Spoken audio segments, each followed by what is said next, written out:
Karis dan shalom, kasih karunia dan damai sejahtera dari Allah Bapa, dari Tuhan Yesus Kristus, dan dari Roh Kudus Allah Tritunggal kita menyertai saudara di mana saja berada. Selamat merayakan hari Natal. Semoga Natal ini membawa damai, membawa sukacita bagi saudara dan saya oleh karena karya perbuatan dari Tuhan Yesus Kristus dalam memberikan keselamatan bagi saudara dan saya. Grace and peace from God the Father, from the Son, and from the Holy Spirit, our triune God, be with you all wherever you are. Merry Christmas. I hope that you might have and enjoy a wonderful Christmas with your family and with the brothers and sisters wherever you are. The reading of the Word of God is taken from Isaiah chapter 40, verse 1 to 5. Bacaan firman Tuhan bagi kita pada hari ini diambil dari Kitab Perjanjian Lama, dari Yesaya pasal 40. Ayat pertama sampai ayat yang kelima. Yesaya 40, ayat pertama sampai ayat yang kelima. Demikian bunyi firman Tuhan. Hiburkanlah, hiburkanlah umatku. Demikian firman Allahmu. Tenangkanlah hati Yerusalem dan serukanlah kepadanya bahwa perhambaannya sudah berakhir, bahwa kesalahannya telah diampuni, sebab ia telah menerima hukuman dari tangan Tuhan 2 kali lipat karena segala dosanya. Ada suara yang berseru-seru, persiapkanlah di padang gurun jalan untuk Tuhan. Luruskanlah di padang belantara jalan raya bagi Allah kita. Sebab lembah harus ditutup dan setiap gunung dan bukit diratakan. Tanah yang berbukit-bukit harus menjadi tanah yang rata, dan tanah yang berlekuk-lekuk menjadi dataran. Maka kemuliaan Tuhan akan dinyatakan, dan seluruh umat manusia akan melihatnya bersama-sama. Sungguh Tuhan sendiri telah mengatakannya. Demikian aja pembacaan firman Tuhan. Diberkati bagi setiap anak Tuhan yang membaca, yang mendengar, dan yang melakukan firman Tuhan. Siapkanlah dirimu dan sambutlah Sang Raja Damai. Siapkanlah dirimu dan sambutlah Raja Damai. Prepare yourself for the coming of the Prince of Peace. Prepare yourself for the coming of the Prince of Peace. Saudara, di dalam merayakan Natal di bulan Desember ini, saya mengambil teks-teks Perjanjian Lama. Kita telah belajar dari kitab Kejadian pasal 3 ayat 15. Di mana tatkala manusia jatuh dalam dosa, Tuhan Allah kita yang setia itu langsung datang dan membawa berita sukacita, berita keselamatan, yang sebenarnya berita Natal.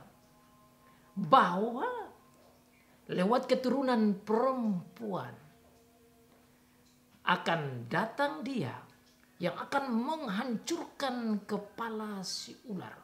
Dan memang dia yang dimaksud, yaitu Tuhan Yesus Kristus itu telah datang dan telah mengalahkan si iblis itu dan menang bagi kita, bagi gerejanya. Selanjutnya dari kitab Kejadian pasal 12 ayat 3. Tuhan Allah kita yang sangat baik itu dan yang sangat setia itu memanggil Abraham dan berkata kepada dia bahwa lewat keturunannya, lewat dia, semua bangsa di muka bumi ini akan mendapat berkat. Dan benar, seperti dikatakan oleh Rasul Paulus dalam Galatia pasal 3 ayat 16. Bahwa yang dimaksud dengan keturunan Abraham itu tidak lain yaitu Tuhan Yesus Kristus sendiri. Yang telah datang, yang telah mati demi keselamatan kita. Dia lahir untuk keselamatan kita. Minggu lalu saudara kita lagi-lagi melihat dari kacamata perjanjian lama, yaitu kitab Yesaya pasal 9 ayat 5. Yang berbicara tentang kedatangan anak dan putra yang diberikan oleh Allah Bapa yang setia. Oleh Yahweh Allah perjanjian. Bahwa dia adalah penasihat yang ajaib. Dia adalah Allah yang maha tinggi. Dia juga adalah Raja Damai. Yang sekaligus menjadi Bapa yang kekal. Raja Damai inilah yang kita rayakan kelahirannya di Natal. Raja Damai inilah yang dibicarakan di dalam Yesaya pasal 40 sekarang. Bagaimana Tuhan memberitahukan kepada bangsa Israel yang ada dalam kesusahan oleh karena dijajah, dibuang oleh karena dosa-dosa mereka. Tuhan datang menjanjikan kedatangan Sang Raja Damai itu. Di mana umat Tuhan harus mempersiapkan diri untuk menyambut kedatangan Sang Raja Damai itu di perjanjian lama. Jadi saudara, di perjanjian lama mereka sudah bisa melihat Natal itu sendiri. Nanti di perjanjian baru Tuhan menggenapi akan janji kedatangan Raja Damai itu. Tetapi jauh di perjanjian lama di kitab Yesaya pasal 40 ini, Tuhan tidak membiarkan umatnya dalam keadaan susah dan menderita. Namun dia datang. Dan ini satu hal yang luar biasa seperti yang terjadi di kitab Kejadian pasal 3 ayat 15. Manusia jatuh dalam dosa, menjadi sengsara oleh karena dosanya, dihukum oleh karena dosanya. Tuhan datang memberikan janji kedatangan Sang Juru Selamat.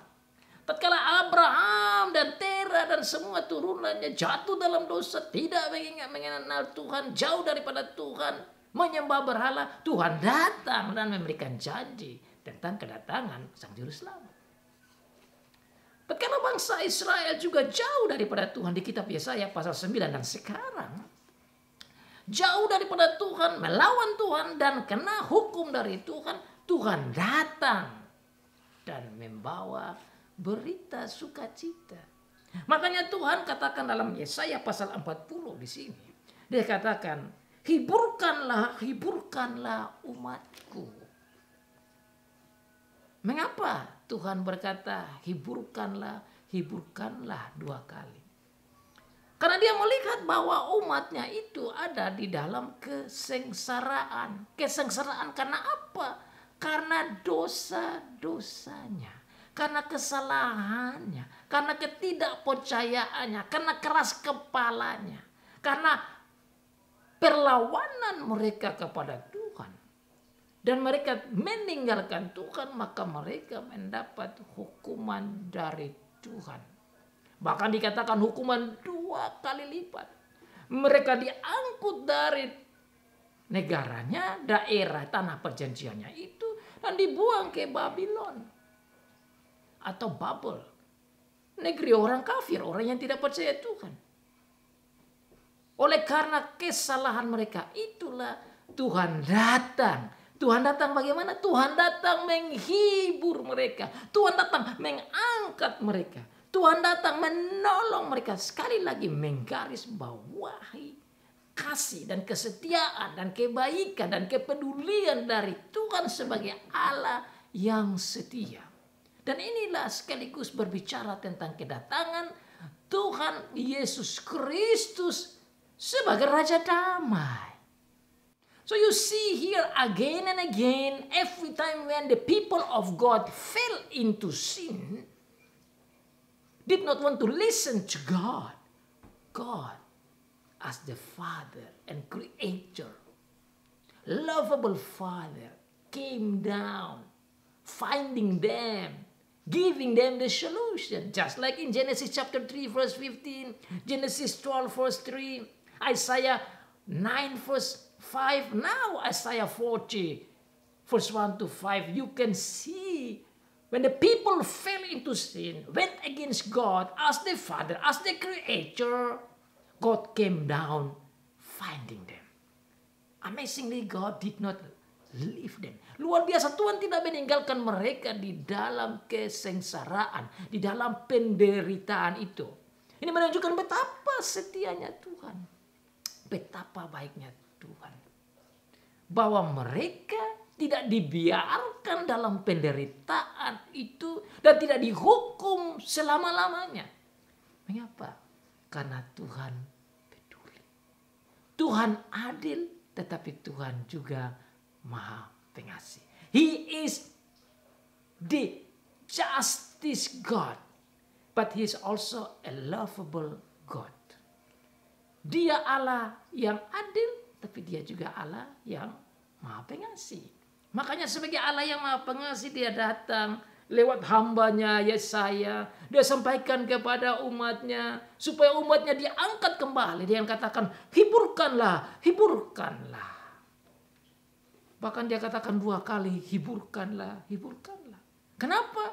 Karena mereka juga kena hukum 2 kali lipat. Itu dikatakan di ayat yang kedua. Sebab ia telah menerima hukuman dari tangan Tuhan 2 kali lipat karena dosanya. Karena sudah kena hukum 2 kali lipat, artinya lebih dari yang seharusnya dia mampu, yang berat, sekarang dia harus dihibur 2 kali lipat. 2 kali lipat menunjukkan beratnya hukuman yang ia terima, yang mereka terima karena dosa-dosa mereka. Dan 2 kali lipat itu adalah adil, itulah cara Tuhan. Tuhan memberikan mereka hukuman 2 kali lipat karena memang kesalahan mereka sendiri. Maka keadilan Tuhan datang. Namun di pasal 40 ini, di balik keadilan Tuhan terdapat kebaikan Allah, kecintaan dan kasih Allah. Sama juga saudara, tatkala Tuhan Yesus lahir di sini, dalam kita merayakan akan hari Natal, hari kelahiran Tuhan Yesus, menunjukkan sekaligus tentang bagaimana Tuhan Allah mau mengangkat kita, mau menghibur kita dari kesengsaraan kita. Oleh karena dosa-dosa kita, Tuhan Yesus datang agar supaya Dia menerima hukuman 2 kali lipat yang lengkap itu, agar supaya Dia bisa melepaskan kita, menyelamatkan kita, memberikan kita kedamaian dengan Bapa di surga. Makanya saudara, tatkala kita merayakan Natal, kita harus mengingat janji-janji Bapa seperti di Yesaya pasal 40 tentang kasihnya dan hiburannya dan kebaikannya di dalam Tuhan Yesus Kristus yang mau datang merendahkan diri, lahir di kandang yang hina, menderita dan mati agar supaya kita bisa diangkat dan diselamatkan dan menerima damai dengan Bapa di surga. Itulah anugerah Allah, sekaligus kasih Allah, sekaligus damai Allah. Ada grace, ada peace, ada rahmat, ada damai. Damai yang bisa dibuat oleh Sang Raja Damai. Nah saudara, oleh karena Sang Raja Damai itu telah datang, kita yang saat ini merayakan Natal harus mempersiapkan diri untuk menyambut kedatangan Sang Raja Damai yang kedua kalinya. Sama seperti orang di Perjanjian Lama harus menyiapkan diri untuk menyambut kedatangan Sang Raja Damai yang pertama kali. Orang di Perjanjian Baru harus menyiapkan diri untuk menerima kedatangan Sang Raja Damai yang pertama kali. Saudara dan saya tatkala merayakan hari lahirnya Sang Raja Damai, harus menyiapkan diri untuk menyambut kedatangan Sang Raja Damai. So, as the people in the Old Testament time were to prepare themselves for the coming of God as the Savior, so the people in the New Testament were called the same thing. They must prepare themselves for the first coming of our Lord Jesus Christ. So now those things already happened. How about us in celebrating the Christmas? We also are called to prepare ourselves the same thing for the coming of the Prince of Peace, which is our Lord Jesus Christ. Kita yang ada di zaman ini pun, sebagaimana orang-orang di Perjanjian Lama diperintahkan, diarahkan oleh Tuhan untuk menyiapkan jalan bagi Tuhan untuk menyambut kedatangan Sang Raja Damai, dan juga jemaat Tuhan di Perjanjian Baru dipanggil untuk menyiapkan diri menyambut kedatangan Tuhan Yesus yang pertama kali. Kita juga sama. Makanya dikatakan di sini ada suara yang berseru-seru. Persiapkanlah di padang gurun jalan untuk Tuhan. A voice of one calling in the desert, prepare the way for the Lord. Saudara, ayat ini saudara tentu ingat apa yang Tuhan katakan di dalam kesaksian Injil. Di dalam kitab Matius pasal yang ke-3 dikatakan bahwa pada saat itu tampil seorang yang menyiapkan jalan bagi Tuhan. Sebagai forerunner, perintis jalan untuk kedatangannya Sang Raja Damai. Pada waktu itu tampillah Yohanes Pembaptis di padang gurun Yudea dan memberitakan, bertobatlah sebab kerajaan surga sudah dekat. Dia berbicara di padang gurun. Dia berbicara tentang persiapan diri menyambut kedatangan Sang Raja Damai itu. Bagaimana cara menyambut Sang Raja Damai? Tidak lain yaitu harus bertobat, harus kembali kepada Tuhan. Sebab sesungguhnya dialah yang dimaksudkan Nabi Yesaya ketika ia berkata, ada suara orang yang berseru-seru di padang gurun, persiapkanlah jalan untuk Tuhan, luruskanlah jalan baginya. So, Matthew chapter 3 verse 3 is the fulfillment of Isaiah 40 verse 3. Matius pasal 3 di sini. Ayat yang ketiga di sini. Memenuhi, menggenapi apa yang dikatakan oleh Tuhan lewat Nabi Yesaya dalam Yesaya pasal 40 ayat 3 tentang suara yang berseru-seru itu digenapi oleh Yohanes Pembaptis yang menyiapkan hati bangsa Tuhan menyambut kedatangan Sang Raja Damai. Saudara, inilah yang harus kita pelajari di merayakan Natal seperti begini. Kita melihat apa yang Tuhan bicara, Dia genapi. Dan ini juga sudah dibicarakan sebelum Yohanes Pembaptis dilahirkan. Sudah dibicarakan dalam kitab Maleakhi juga, yang mana merupakan kitab terakhir di Perjanjian Lama. Maleakhi pasal yang keempat, ayat yang kelima dan keenam dikatakan, sesungguhnya aku akan ngutus Nabi Elia kepadamu menjelang datangnya hari Tuhan yang besar dan dahsyat itu. Maka ia akan membuat hati bapak-bapak berbalik kepada anak-anaknya dan hati anak-anak kepada bapak-bapaknya, supaya jangan aku datang memukul bumi sehingga musnah. Ini adalah penggenapan dari apa yang Tuhan katakan baik di kitab Yesaya pasal 40 ayat 3 maupun Malaiki pasal 4 ayat 5 dan 6.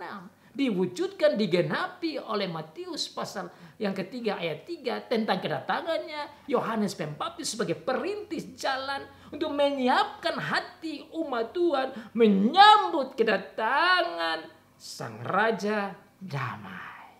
So John the Baptist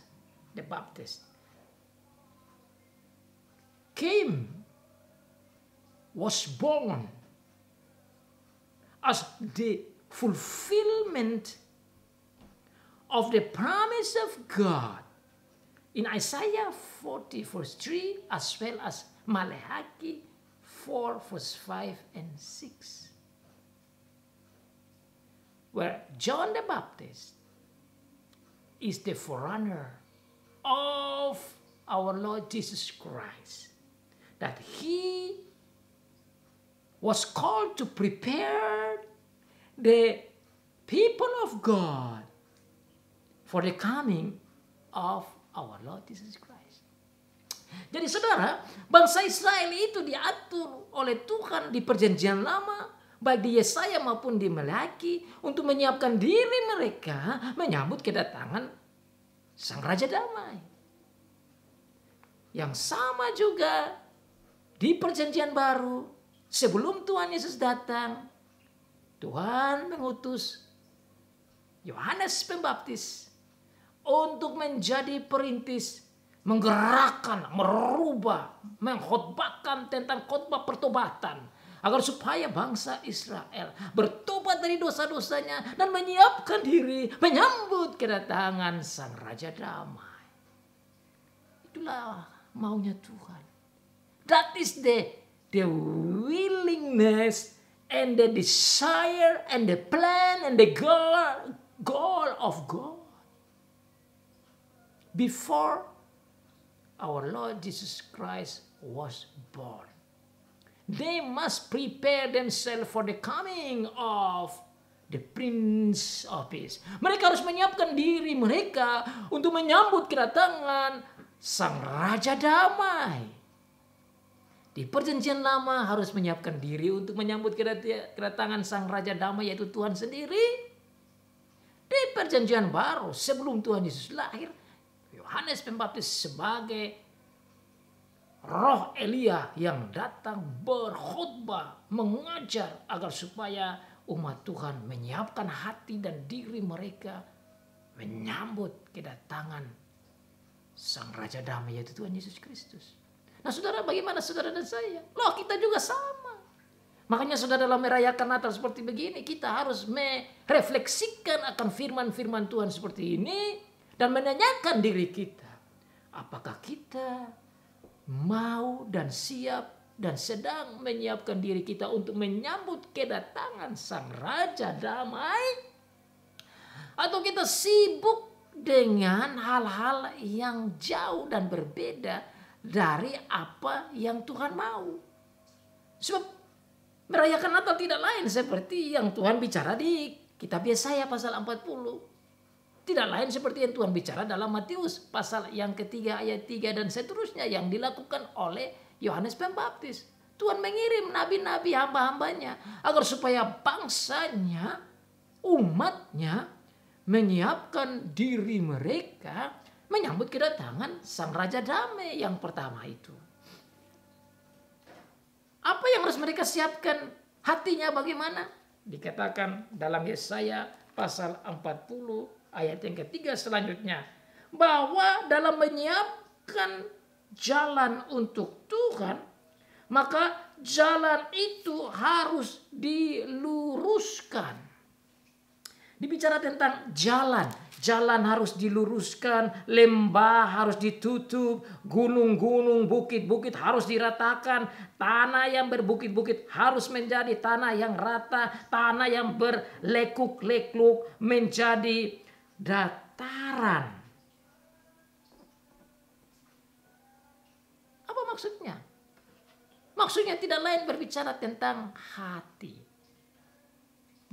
This is talking about the heart, the life, the attitude, the character of the people of God.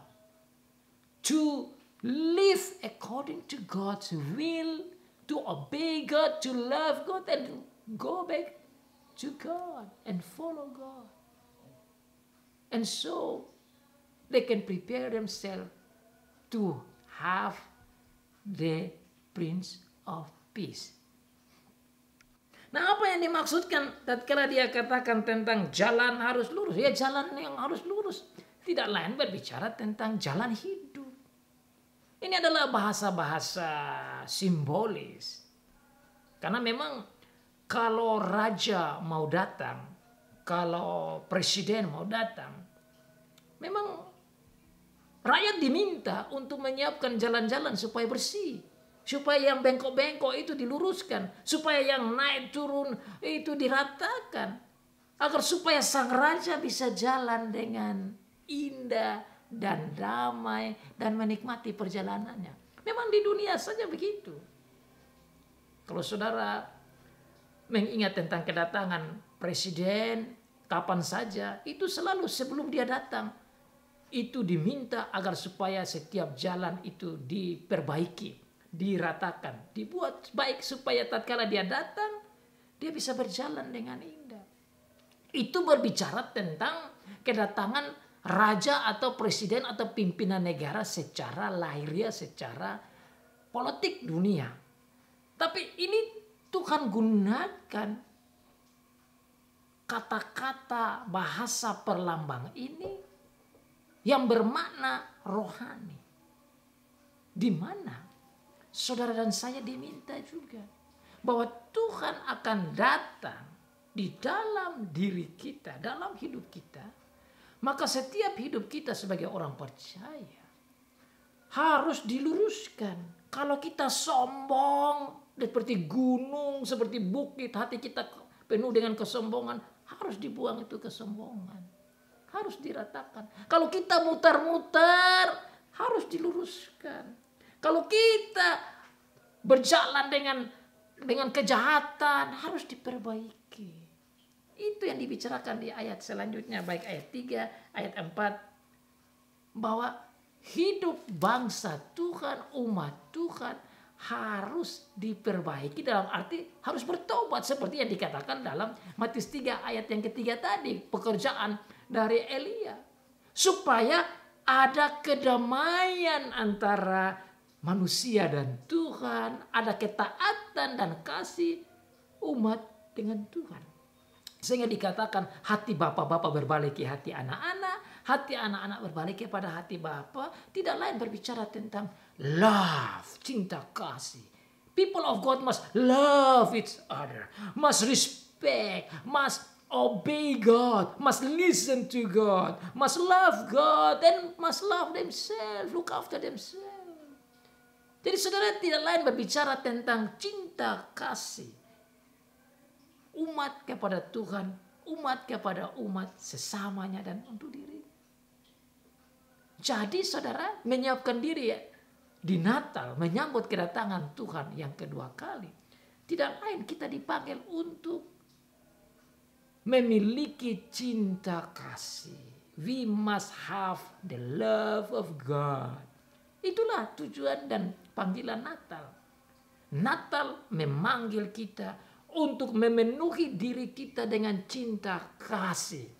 Fill ourselves with love, the love of God in our Lord Jesus Christ. Yang menarik di sini saudara dikatakan bahwa mempersiapkan diri itu untuk Tuhan. Berarti saudara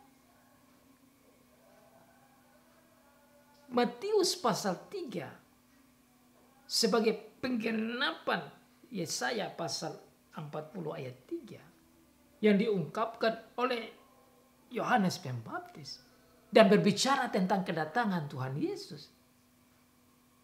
Berarti Tuhan Yesus datang itu tidak lain adalah Tuhan sendiri. Karena dikatakan di sini, persiapkanlah di padang gurun jalan untuk Tuhan. Yohanes berkhotbah agar supaya umat Tuhan itu bertobat. Bertobatlah sebab kerajaan surga sudah dekat. Berarti kerajaan surga yang dimaksud tidak lain adalah Tuhan Yesus. Dan kalau Tuhan Yesus itu adalah kerajaan surga yang datang dan dihubungkan dengan Yesaya pasal 40, maka tidak lain yaitu Tuhan sendiri. Dan saudara, kalau saya lihat kembali di ayat yang ketiga ini, kata Tuhan yang dipakai ini bukan dengan T huruf besar saja, tapi Tuhan besar, berarti Yahweh. Berarti Tuhan Yesus itu memang adalah Yahweh juga. Jadi tatkala Tuhan Yesus lahir, sebenarnya Yahweh sendiri, Allah perjanjian sendiri, datang menjadi manusia itu. Jadi meskipun dia adalah manusia, dia sendiri yang datang, Yahweh sendiri datang. Jadi saudara, ayat ini sekaligus menunjukkan bahwa Tuhan Yesus memang betul-betul Allah. Dan memang dalam Yesaya minggu lalu saudara dengar sendiri, dia adalah penasihat ajaib, dia adalah Bapa yang kekal, dia adalah Allah yang maha tinggi. Dan juga itu dikatakan sekaligus dalam kitab Lukas yang juga kita baca. Tatkala malaikat Gabriel datang dan berbicara kepada Maria, dia bilang, anak yang engkau lahir ini harus namakan dia Yesus karena dia adalah anak Allah yang maha tinggi. Dia adalah Tuhan sendiri dan dihubungkan dengan di sini Tuhan huruf besar, maka Tuhan mau katakan kepada kita bahwa dia sendiri datang. Tuhan Yesus itu datangnya Yahweh juga. Makanya Tuhan Yesus bilang, apa? Aku dan Bapa satu. Jadi saudara, tatkala kita lihat begini, kita harus bersyukur bahwa Tuhan itu datang dalam Tuhan Yesus. Dia sendiri datang. Di dalam Tuhan Yesus ada Bapa, di dalam Tuhan Yesus ada Roh Kudus, sehingga saudara tatkala kita merayakan akan kelahiran Tuhan Yesus, kita boleh ingat bahwa Tuhan sendiri sebagai Allah yang setia itu datang menjadi manusia. Itu menunjukkan dalamnya cinta kasih Allah yang mau menyelamatkan kita, dia sendiri datang. Jadi saudara, yang bisa memberikan kita keselamatan bukan manusia. Yang bisa memberikan kita keselamatan adalah Allah sendiri. Dan supaya Allah bisa memberikan keselamatan kepada kita, dia harus menjadi seperti kita.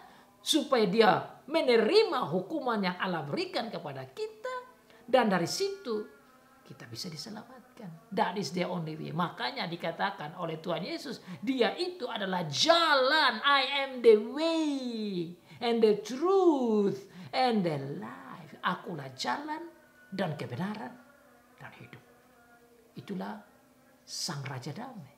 He is the Prince of Peace. I am the way, I am the truth, and I am the life.